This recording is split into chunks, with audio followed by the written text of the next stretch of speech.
So I'm interested then too in the relationship between poetry and activism, because you made a comment about hashtag activism and the way that we sort of kind of fall into symbology around really real death and grieving and whatnot.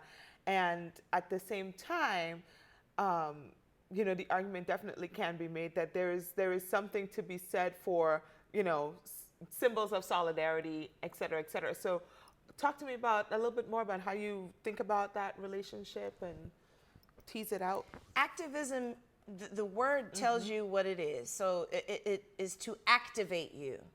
If the act begins and ends with a hashtag, that's not activism. That's a gesture. And look, a noble one, but it's a gesture. You have to move beyond the pantomime of activism, because activism is not convenient.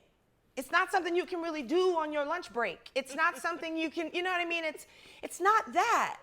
Like I got 30 minutes, let me do my activism. It's not like that. It's a life-altering thing. That choice that you make to be engaged in a particular way, to rattle the cage, to inconvenience others, to interrupt space, to be deliberate about your blackness or your otherness, that kind of activism is risk-taking behavior. I'm interested in that. So I don't want to minimize,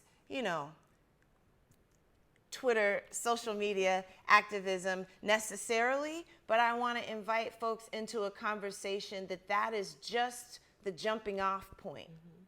It's a means to begin to find coalition and support, and to bring folk into your way of thinking about a thing and comparing ideas.